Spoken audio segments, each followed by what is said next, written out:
All right, guys, I am back right now, and I am with the one and only Boveda. If you guys don't know, it's Boveda.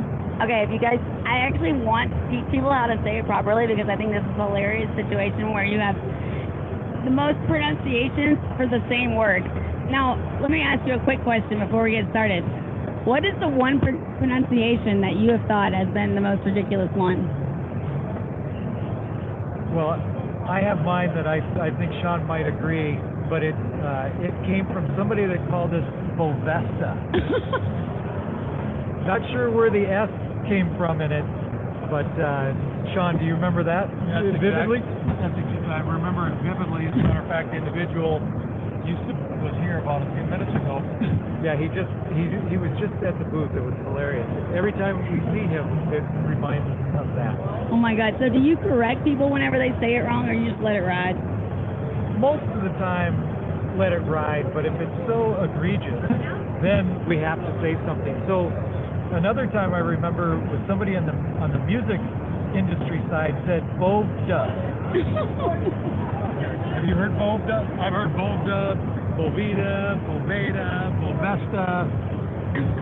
So, yeah, we hear them all. Eventually, you just kind of laugh at it. Funny story, we had, so when we answer our phones, we say, whoever answers, back in the day, thank you for calling Boveda, how can I help you?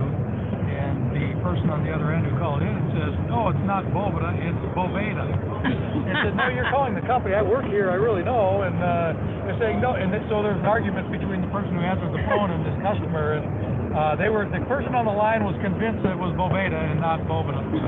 Oh my God, they're actually going to argue with you. That's when you know America has to be right? Yeah.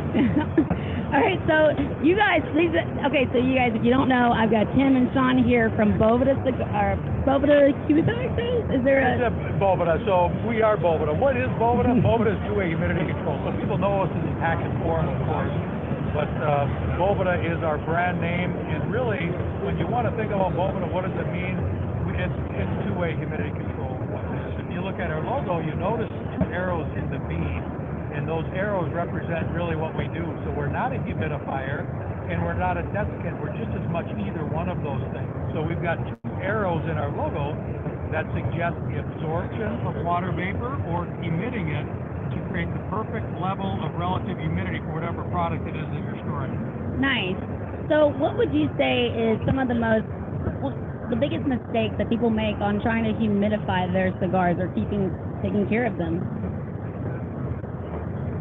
I'll give that a shot. They typically they're over humidifying because they don't have the right method. So the old outdated one-way methods were sponges, gels, and what they think most, I would say, entry-level people think that the more moisture in it is better than being dry, which is not good either, right? Because it creates mold, it doesn't burn right, it just affects everything. So, I would say that's the biggest one, is they're over humidifying, trying to, versus not.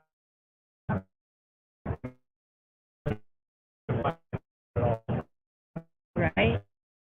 Well, I mean, I think that it is so important as they are going to, money on some really nice cigars. So what really makes you different from the other competitors out there? What would you say is one of your biggest differences? Well, one, we're patented, right? So we created and invented two-way humidity control. Okay. So being the folks that patented it, figured out how to do it, most everything else in life is still one-way humidifier. Now there's some things that have an ability to either pull moisture out or add it at the same time, but they're not precise. All the stars have to align in order for those to work. If they lose a little bit of water, their set point changes. They gain water, their set point changes. When I say set point, if it says 69%, as soon as it absorbs any moisture, then their relative humidity goes up with that. Wow.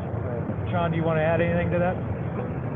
Yeah, over the years, obviously, when you start to penetrate and build momentum in the market and get a consumer following, you start to get copycats or Me Too companies that come out. What they do is they make it in a form factor that looks like Boveda, but it's not Boveda, and the ingredients or the materials on the inside are completely different than what Boveda is. And the membrane and the film that they use to enclose that the water solution on the inside is different than what Boveda has. So Boveda is patent protected still, but there are also some secret things to our technology that are really some unique know-how in terms of what membrane we use and all of that is different. But here's the thing, the difference with Boveda, you can say patent all day long. Patented doesn't really matter unless the technology really does something special. Boveda does. And Boveda is a mixture of natural salts. These are saturated in water, and they're thickened with an odorless, tasteless thickening agent so that we can use a high vapor permeable membrane. And that membrane we use is really special because it's I'm going to get technical here, but I know, I'm like, it's really special, but it's a vapor phase reverse osmosis membrane. What does that mean, and why do you really care? Because you're going to get the cleanest, most purified natural water vapor into that container than anything else available in the market. And that when you use salt, you can have precision in that humidity control. And all of these other products that come on the market might look like Boveda on the outside, but when you use them, you can tell that they don't have that level of precision over the life of the product. wow, well, that's definitely interesting. So I noticed, I'm gonna throw you guys I guess a hot seat question. You know, everybody tells me that they can take the Boveda pack and they can put it back in water and rehydrate it and then put it back in their humidor. What would you say is the pros and cons of doing that? Well, my standard answer is the best way to rehydrate a Boveda packet is to buy another one. We are two-way humidity control. So if you expose it to a high moisture area, it will reabsorb, it will absorb that excess humidity in order to try and equilibrate the environment. But you change the chemistry and the composition of the product when you soak it in water, or if it's dried out and they try and bring it back to life. And I mean, for heaven's sake, it's a $3.97 packet, and to try and the effort to go and try and rehydrate one and reuse it again,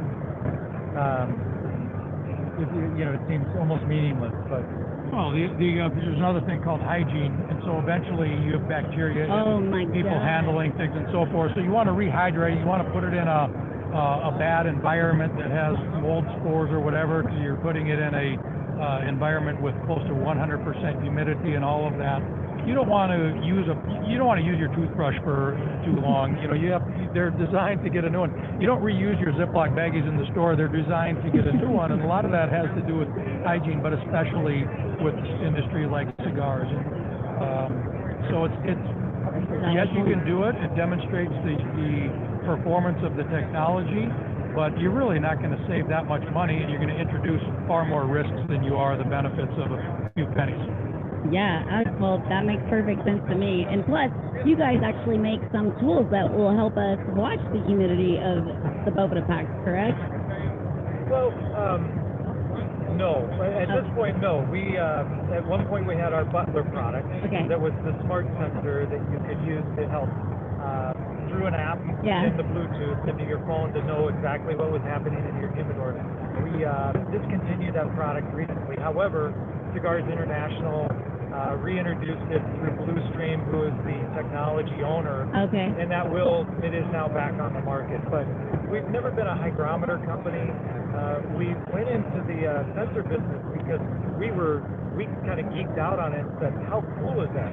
You can know what's happening inside your humidor at all times. The problem is it's technology and it's an app. It's not our core competency to be an app company. And, and the other beauty about Boveda is that you really don't need a hygrometer. You don't really need all of that because we're so precise, that we work so well. And once the packet dries out, then you buy new ones and you kind of keep going on it. And they're really not expensive. I mean, these are pretty, easy things to throw in your humidor. And so is it the same thing that when it comes to seasoning a humidor, are you guys familiar with that? How the seasoning and throw just the pack in there, or is there some other process with it? Well, there's a process to it, and this was a kind of a fun project that we did many years ago, in trying to understand what is the best way to season a humidor. Obviously, wood is a humidor, a desktop humidor is made of wood, and you have to do it in a very methodical way, because the traditional ways of doing it, where you're shocking it with water, you're wiping the walls down, you're putting a glass of water in there to help try and soak it up. What you're doing is you're introducing the opportunity for mold to exist, because you're shocking it. Plus the wood will crack or warp. It's ripe for a lot of problems. So back in the day when we came out with the 84% for seasoning, it was designed to work after 14 days. So, and a lot of people complain, what do you mean I have to wait 10 to 14 days for my humidor to be They're so impatient. Yeah. So we said, if you want to do it the right way, this is a foolproof, dead on exact. So, and Sean can explain this too, but what we did is, after you leave the 84%, the right number of packets in the humidor. So if it's a 50 count, you need 2 packets. If it's a 100 count, you need 4 packets of the seasoning. And what it takes is 14 days for that, the right moisture level, the water activity of that wood to get up to 70%. At that point, at 14 days, you're done. You throw those away and you introduce the ongoing packet. Nice. Well, I love it. So I know that you don't just actually sell for cigars, but there's a lot of other uses that you can use Boveda packs or humidity packs, whatever, for different things. And what would those other things be? We make humidity levels that range from 10% to 95%. So anything that's sensitive to changes in moisture, you would use Boveda to create that equilibrium. So some examples, let's say dried fruits, raisins, and so forth. Let's say brown sugar, many different food items and so forth that benefit from it. Flowers could benefit, although a lot of people don't use it for that.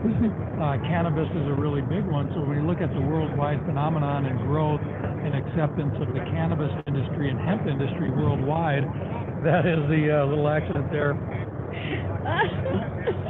That's great. That was warm. Oh no, I hope you're okay. So, that's great. Yeah, so cannabis is another one, and you want to be at the right moisture level. So cannabis is less than cigars, for example, and then musical instruments, anything made of wood. So you think of a humidor and seasoning it, also think of a guitar that's made of wood, a violin, cello, those sorts of things. And so that's a market, that's a big market for Boveda, that people use to keep their instruments in tune, to protect the value and the geometry of the wood so it doesn't crack and so forth. Yeah. Some pharmaceutical products, we've been contacted by the military, we've been for ready-to-eat food, so forth. We've been contacted by NASA for some things that they sent to space that needed humidity control and all of that. We get all kinds of unique, odd uses, but the big ones for Boveda that really have gone are those that are mass. And so tobacco is a mass-use product, cannabis is a mass-use product, instruments are, and they all have such a value to them where it makes sense for them to always make sure that they're controlling their humidity with Boveda. Wow. Well, I had no idea. So, all right, we're at TPE 2023. How has the show been for you guys, and do you notice any difference between this show and the past shows that you have attended? Yes, we do. Matter of fact, every year is just a little bit better. It's amazing. The tobacco industry under COVID, of course, we all know that, like some other industries, really grew and experienced a boom. But even before that, TPE, when we first started coming here 10 years ago or even more, it was very anemic, okay? We had a table with a tablecloth over it and would talk to the 3 people that came to our booth that weekend. I might be exaggerating, but not by much. And so every year it kept growing. And when they started to expand this into all types of tobacco outlets and alternative tobacco shops and smoke shops, head shops, and those sorts of things, and introduced the hemp and the cannabis industry as exhibitors here, the show really grew, and there's just been a substantial growth from one year to the next. And the neat thing about at TPE is it's not just people coming to kick the tires, they're really placing orders at this show, which has been amazing. we've always looked at it just to kind of, add a distributor here, add a distributor there, or whatever. But this has been a real great show where retail stores come in and they've been placing their orders, substantial ones at times. And so it's been really, really exciting to see the kind of growth here at TPE. They've done a great job. Well, that is awesome. Is there any other show that you guys prefer over TPE? Well, we're at TPE right now, so high C question. Come on, man. Well, we, of course, Boveda is entrenched in the premium cigar industry, and we have a big following there. Yeah. So we wouldn't expect the TPE to replace or get anywhere near what we do at PCA, the Premium Cigar Association annual event. Yeah. That's been going on for decades, and so that is the pinnacle of shows for most premium cigar companies, and certainly for accessories like ours. All right, so I don't know if it's a long story or a short story, but how did you get your name? Well, first of all, you've been saying things like humidity this and packet that and so forth. So that's part of the reason, because when our name was Humidipack, a lot of people know. Even people in the company would mispronounce Humidipack. They would say humidity packet, Humipack, and even family members or whatever, and it got frustrating. On top of that, when your logo is a water drop, even though we had two arrows in it, and then you have such a generic name with humidity, you've got other companies that try to ride those coattails, come out with Humipouch, Humipouch, Humistick, and pretty soon it becomes too confusing for consumers. So we believe that having a very discreet brand name is a powerful brand name. And so we just went on a mission to search for a unique name that could stand on its own, and that would be not easily copied, that we could actually defend in courts and so forth. And we changed our logo to the Boveda logo that you know now. And when we came out with Boveda, we actually had both brand names out there, and people were thinking it was a competition.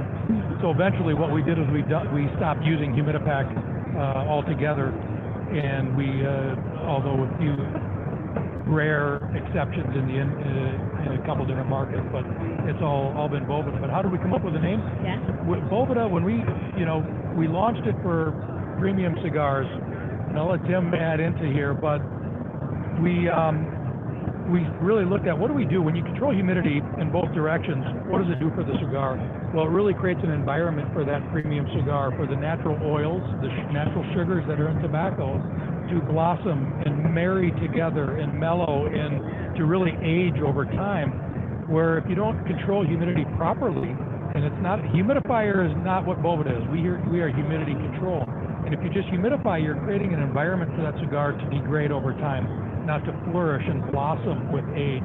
And we want the cigar to blossom with age. And so we're creating really an aging vault. So we started looking at words and, vault, what word means vault. And Tim actually was looking in, Latin books, French, and everything else. Finally, we came across a word. We had all kinds of names, a couple sheets, and we didn't like any. What was the funniest? What was the most awkward name that you came up with? Well, we had blue line, for like if you were to look at it, our product performance in the lab, and it was always a straight line. So blue line, I don't remember all stabilizer, all the. Well, trust me, they were all bad, and we thought Boveda was bad too at the time. But process of elimination, and finally, you had to, defecate or get off the pot, so to speak. And so we said, let's just choose Boveda because we don't have anything better. Then we fell in love with it, and the market did too. Yeah. So, like Sean said, we had this slogan when we came out with the line for humidors. We really wanted to separate that from everything else because people would call in, like you said, oh, I want to order a Humipack. Well, which one? What our age? We thought, all right, let's create a brand line that's just for desktop humidors, and then that's where our slogan was.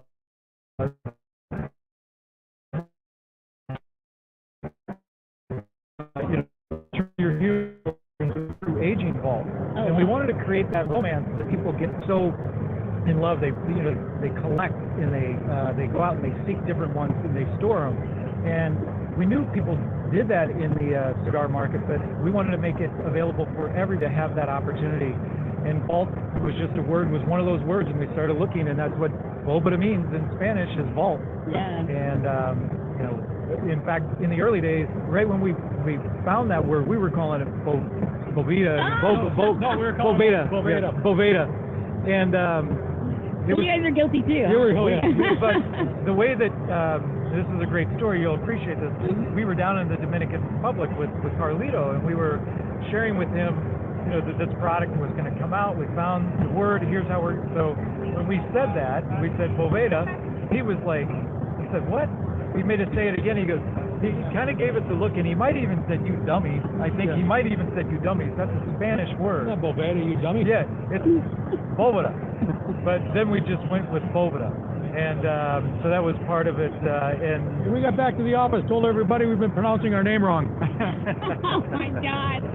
So you guys don't feel so bad. They did it too. So everybody's got to learn. There's always a learning curve, right? That's right. Yep. That's awesome. All right, so,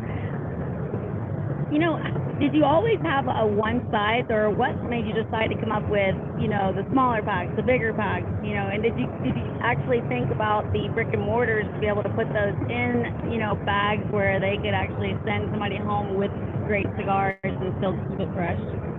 Absolutely, yes. I mean, to have a variety and an offering of those. So that's the same thing with different relative humidity. So you need to have products that work for the needs that the customer has. That's what we're here to do, right? We're here to delight customers. We're here to provide products that fit their passion. So when you start looking at the smaller ones, we always had a strategy that every consumer should walk out of a cigar store with a Boveda in that baggie. Yeah. I mean, that's how we created our first product, the humidor bag. Back then it was called the humidipack bag, but eventually became the humidor bag, because we knew that what they were doing today wasn't working. So we had a vision of Boveda in every single bag that leaves the cigar store. Yeah. And then when designing the product for desktop humidors, the smaller ones wouldn't work. We had to have a larger one that had the buffering capability of resupplying the right amount of humidity within the humidor for which it's losing on a daily basis. Oh, wow. And then that's how we came to the mathematical, formula of you need 2 packets for every, basically 1 packet for every 25 cigars that humidor will hold, and really having a minimum of 2. And in the size 60 was the one that we came out with for the desktop humidor. So at that point, that was our largest packet in 2004. Wow. Yeah. I was going to add, regarding the humidity levels, because, size was one thing and we needed something larger. So Boveda was the size that you see today. We didn't make humidipack at the time in that size. Although we did, actually, I take that back, we did, because the product that's in Fuente's box was that size. So we used that same size. We put more in it so that it could last long enough in the desktop humidor. But up until that time, we only had one humidity level that we sold in stores. We had other levels. We did a lot of testing with Carlito Fuente and the Fuente family to determine and understand the different nuances that you would experience in a cigar when it was brought to equilibrium at different humidity levels. And so we wanted to bring that to the consumer market, because there's true rationale around that when you really want to get into enjoying a cigar. So the first time we introduced multiple RH levels to the consumer was with the brand Boveda. Nice. All right, so I know that you guys have a presence on social media, and you have a spokesperson that is obviously very well known in the industry. How does that help you guys, and does he provide a lot of education? Is there some place where everybody can go and be able to listen to what really makes a difference in what packs you use? Yeah, we do have a lot of how-to videos, first of all. Okay. We have a QR code on the back of every Boveda that when you scan that QR code with your phone, you're going to go and really understand the best way to use it. In reality, this is really important, I think, for everybody listening, is that we offer 72% relative humidity. We offer 69% relative humidity. We offer 65%. And there is a number of reasons for that. But really, what's most important is that all cigars thrive at 69%. And so inside of a sealed container, let's say, you wouldn't want to use 72 because that's a little bit too high. 72% relative humidity is right at the point and threshold at which mold will accelerate to grow. So you do not want to use a 72% humidity inside of a sealed container. The reason why you might want to use that in a wood box is because you might live here in Vegas, for example, or Arizona, a really dry environment, or maybe in the wintertime in Minnesota where it's 15% relative humidity indoors at that time of year. You might use a 72 because you get such rapid loss, but really the ideal thing to do, even in the desert, is use 69%, but use the correct number of them where it can bring that inside environment to equilibrium at 69%. Got it. So buy more Boveda packs. Okay, guys, you got that. And you're not going to spend more money in the long haul doing that. Each set is just going to last longer, so it's going to be more convenient for you anyway. Well, in the long haul, you're not going to be spending more money. That's definitely what you guys have going on, is convenience. You don't have to be a scientist to be able to figure this out. But how did you guys get to be so scientific and actually get into this business? Well, we're not scientists. We're not engineers. We're a couple eager sales guys out in other industries, but we've learned a lot.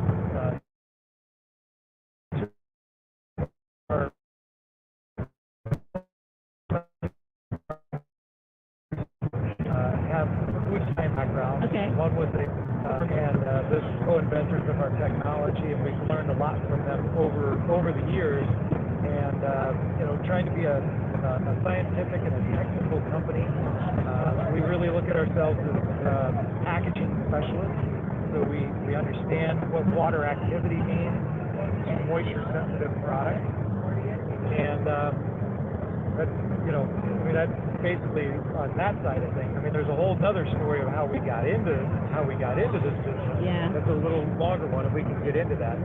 But your question earlier was with Rob Gagne on box press. Yeah. And Rob's done a phenomenal job out there educating people and understanding just the romance of the industry and the passion of people smoking cigars, and why it's important to properly store them, but also cut them, light them, enjoy the nuances of them. But that all grew organically for our company. We didn't through with our team behind it saying we need to do this in order. It came from a passion that Rob had and that other people within the organization had for cigars. Yeah. And organically, it's grown into what it is today. And understanding that the number one thing is educating people, not only on our product, but just of the industry in general. Yeah, I hear you. And so, all right, so I'm not going to keep you guys for much longer, but although I do want to schedule a Friday night show with you guys so that we could get into those stories and get deeper into the education of it. I think that would be super interesting. But what would you guys like to leave with the viewers right now, and then how would you like to just end the conversation? Well, I'll just say this. Tim and I are fans. We are cigar fans at heart. Yeah. And so when we founded the company with 4 other individuals, 2 of which were retired from General Mills that head up there at innovation and R&D for General Mills at that time, we came in it as fans. And so when we're in this industry, this is a passion of ours. And so we care so much about it, and we love it, and we get into it big time. And so when we study cigars and the dynamics that moisture plays on it, we're really into it. And the beauty is, we're not, so we chuckle when people think, oh, you guys must be because we're out at trade shows, right? Yeah. So they say, you guys must be the guys that invented it, so that's why we laugh. No, we're not. But as a matter of fact, don't make no mistake about it, we've got a very technical R&D department with some of the most world-class scientists in the world that come from big food companies and pharmaceutical companies. And that's really, really important. So we're riding a lot on that. Senior chemist for General Mills, senior packaging engineer for General Mills, senior chemist and leader at Novartis. And so we've got, and on, plus resources outside the company. So when you look at the sophistication in a Boveda lab, we are as technical and more so than many of the major food companies, because we've met with a lot of them, and we take a look at the background that we have in the Boveda lab, and the expertise that we bring is really second to none. Wow. And so even though we're just a couple business guys that love cigars, make no mistake about it, back at the office there's a really high level and technical expertise that we're really thankful for. Well, that's awesome. I wish I had some more business or some more technical guys to help me out sometimes. Yeah, that's right. Well, in closing too, thank you. appreciate Aw. that. Thank you for the opportunity to sit down and chat and get a chance to talk about what we love. Yeah. Well, let me tell you, I truly love being able to have the opportunity to spend some time with you guys in the DR, walking around with Carlito, getting to know a lot of the background stories and, you know, the science and the differences. I think that's what's really fascinating is the difference between what you guys are doing versus now there's a lot of competition out there, I feel like, more than before. But, you know, where can people definitely like buy Boveda packs if they're not going to walk into a brick and mortar, which I know a lot of brick and mortars have them, but are they able to buy them online? And Absolutely. I mean, you can buy Boveda anywhere. I mean, you look at for premium cigars, you can go to any of the major online retailers, e-tailers, if you want to call them that, all the e-commerce sites. They're available on our direct website. They're available on Amazon. They are everywhere. It's very, very accessible to find Boveda. yeah, I bet. All right. Well, thank you guys. I guess you're leaving tomorrow morning. You're going back to Florida. Is that where you're going? Yes. Lucky dog. Yeah, not Minnesota that just had 20 some odd inches of snow the last day and a half. Oh my God. Well, did you? All right. Okay. One more question. Did you win or lose any money in Vegas? Lost nothing. Here's very quickly. Sean and I have been coming to Vegas now 25 years. I think our very first trip we threw like $1 or a quarter in a slot machine. Did it. That was it. Since then, have not gambled either one of us a penny in Vegas for 25 years. So they don't make money off of us on gambling, but they do for food and wine and all that. We like to eat. Well, I love it, and the restaurants here are definitely flourishing, and there's a lot to choose from and a lot of great stuff to eat. That's for sure. I love it too. That's right. Well, thank you guys. I hope you have safe travels back home, and we are definitely going to be able to schedule a more in-depth opportunity to talk more, and I look forward to it. Sounds great. Thank All you. right. You guys, if you don't know, go for Boveda. It's the bomb, and we will be back with some other interviews, so stay tuned. Have a great day.